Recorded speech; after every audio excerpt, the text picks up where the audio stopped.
Mas tem uma exceção. Essa exceção aqui. Michelle Obama. E ela é sempre o bicho-papão das eleições, a carta na manga democrata.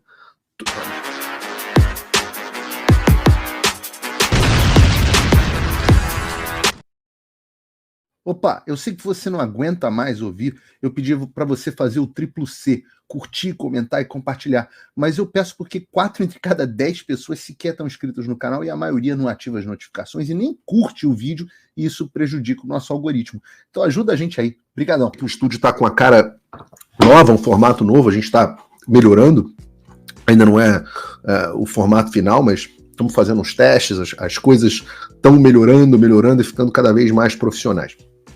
Vamos falar sobre o primeiro assunto, e normalmente eu termino o programa falando de política americana, mas hoje eu vou começar o programa falando de política americana em homenagem ao feriado de 4 de julho dos Estados Unidos, 248 anos da independência dos Estados Unidos, a primeira vez que nós tivemos um documento escrito dizendo que os homens têm direitos inalienáveis dados a ele pelo seu criador, incluindo, dentre eles, a vida, a liberdade e a busca da felicidade. Um dos textos mais bonitos, mais inspirados, de autoria do Thomas Jefferson, está aqui, inclusive, não dá para vocês verem, mas está aqui na parede do meu estúdio, uma cópia da Declaração da Independência, porque foi um momento importante que trouxe a sociedade mais livre, mais justa e mais próspera que a gente já teve nesse planetinha asqueroso de vez em quando.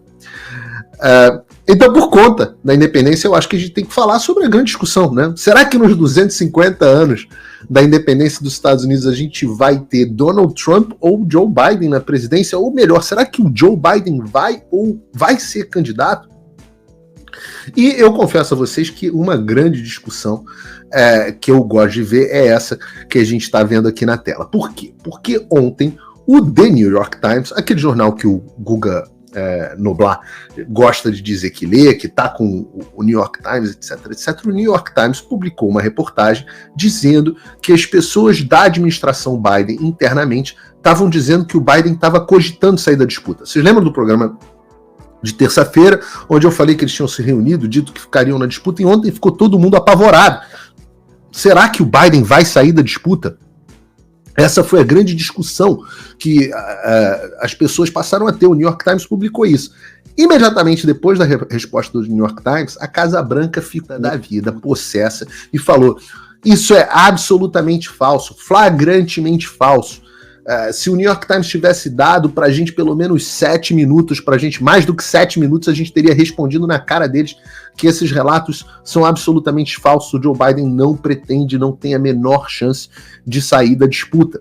E eu adoro ver esse fogo no parquinho, porque é a Casa Branca provando do remédio, né, amargo, do gosto amargo das fake news da mainstream media.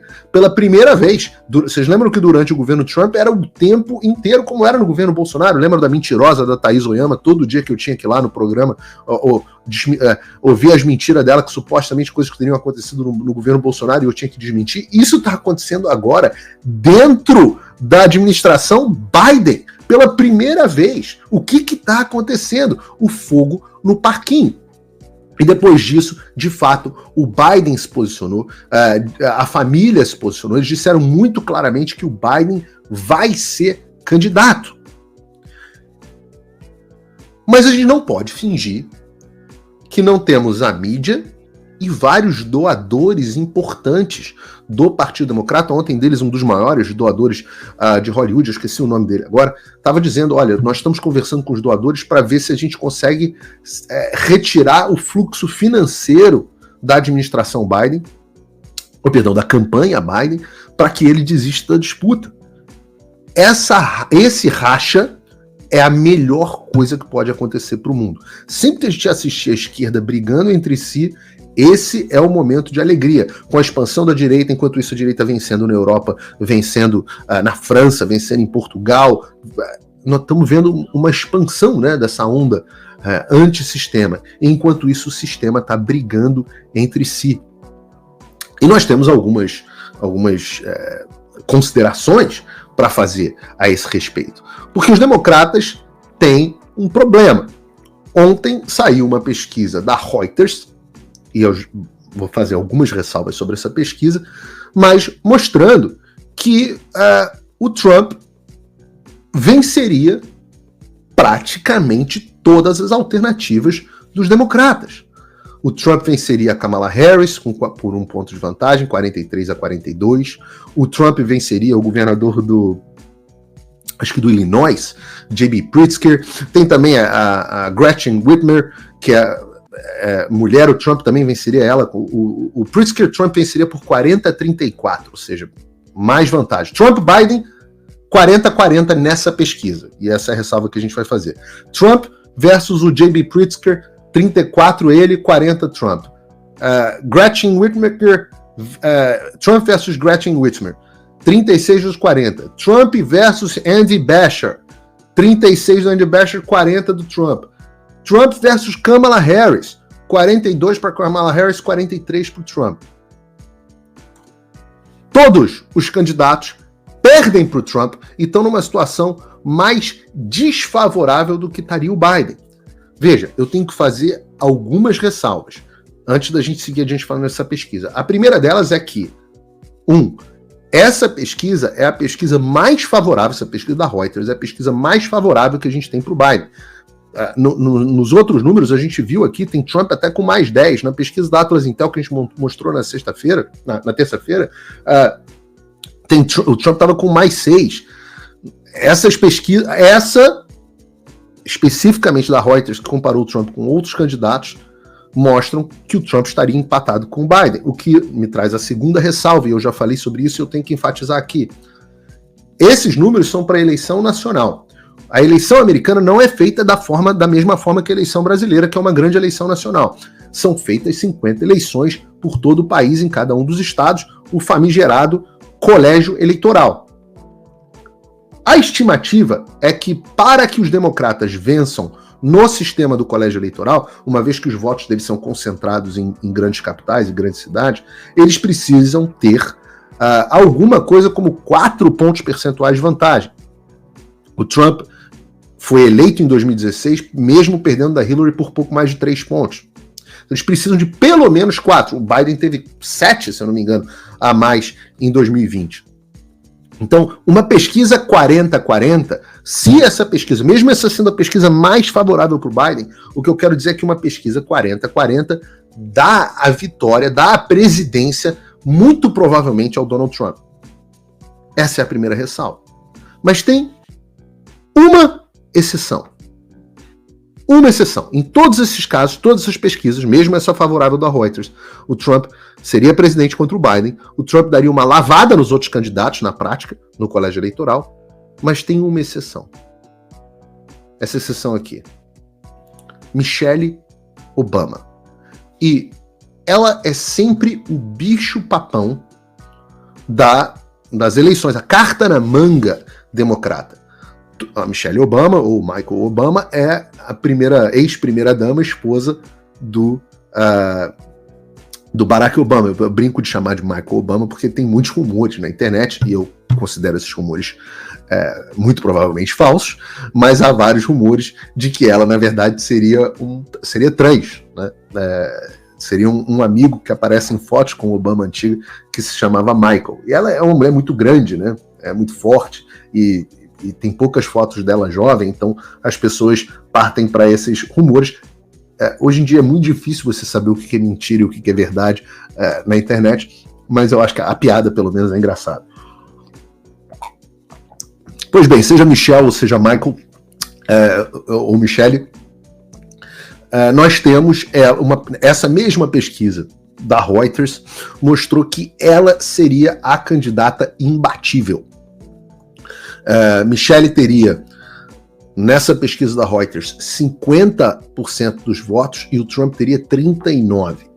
Se esse cenário se confirmasse, sem dúvida nenhuma, Michelle Obama seria a próxima presidente dos Estados Unidos. E ela é, de fato, o bicho-papão. Ela conta com um recall popular muito grande, é uma mulher considerada poderosa, inteligente, negra, muito mais simpatia do que a Hillary Clinton, que era uma candidata muito antipática. Mas, no final das contas, ela diz, a família diz, todas as pessoas em volta dela dizem que ela não vai ser a candidata. Michelle Obama jura de pé junto que ela não vai ser a candidata. O que nos leva ao estado que nós estamos atualmente. Mídia fazendo pressão para que o Biden pule fora, o establishment que responde ao Biden dentro do partido tentando acelerar a convenção, todos esses candidatos que eu citei aqui, a própria Kamala Harris, que é uma surpresa, né? Ela não ser a sucessora natural, mas e é um problema, né? Um problema, digamos assim, de narrativa, porque, poxa, ela foi colocada vice para ser justamente a próxima, né? É uma mulher negra, sei lá, com o nome de Kamala, né? Então, ela deveria ser, por que não ela? Né? O resultado, a resposta é que por que não ela? Porque ela consegue ser mais odiada do que o próprio Trump. Até nem os democratas conseguem aturar uma Kamala Harris. Mas Gretchen Whitmer, Andy Beshear, J.B. Pritzker, os governadores famosos do Partido Democrata, todos eles vão pior. Então você tem uma disputa interna do partido para ver, obviamente, o mais cotado seria o Gavin Newsom, da Califórnia, a grande estrela do partido, embora vá muito mal na administração dele na Califórnia, tenha feito um debate com o Ron DeSantis, governador da Flórida, onde ele tomou uma lavada desastrosa. A Califórnia é um estado que vai muito mal, mas é um estado importante, eu diria assim. É o São Paulo, né, quase, que do Brasil, em termos de PIB. Então, é um candidato natural. Essa guerra civil, essa disputa, doadores tirando dinheiro, a discussão constante de se o Biden vai ou não ser candidato, o fato de que mantiveram o Biden candidato todo esse tempo sabendo a situação dele, a guerra civil que vai haver dentro do próprio partido, isso é uma notícia maravilhosa. Eu digo para vocês, eu estou mais otimista com essa eleição do que eu jamais tive, e eu não sou uma pessoa assim tão otimista quando se trata de eleição americana por um motivo muito simples. Eu não acredito no sistema. A gente vai ter que testar o sistema, o funcionamento do sistema esse ano, depois das mais de 30 reformas eleitorais que aconteceram pelos estados americanos, para ver se não vai acontecer aquilo que aconteceu em 2020, porque se acontecer, até o morto muito louco do Biden pode acabar sendo eleito presidente dos Estados Unidos. Opa, desculpe interromper o seu vídeo, mas desde 2022 eu continuo com as contas bloqueadas e o passaporte cancelado pelo Xandão. Se você aprecia o meu trabalho e tudo que eu faço pela liberdade de expressão, tem um lugar onde você pode se tornar meu apoiador com uma pequena quantia por mês. Acesse www.paulofigueiredoshow.com e torne-se meu apoiador, e aí você vai receber conteúdos exclusivos e desconto nos meus cursos. Ou então você pode se tornar meu patrono Gold e passar a me pautar, tem reuniões comigo, você entra para o meu grupo de WhatsApp, que eu uso sempre. O link para tudo isso está aí na descrição. Eu sei que você não aguenta mais ouvir, eu pedi para você fazer o triplo C, curtir, comentar e compartilhar, mas eu peço porque 4 entre cada 10 pessoas sequer estão inscritas no canal e a maioria não ativa as notificações e nem curte o vídeo, e isso prejudica o nosso algoritmo. Então ajuda a gente aí. Obrigadão.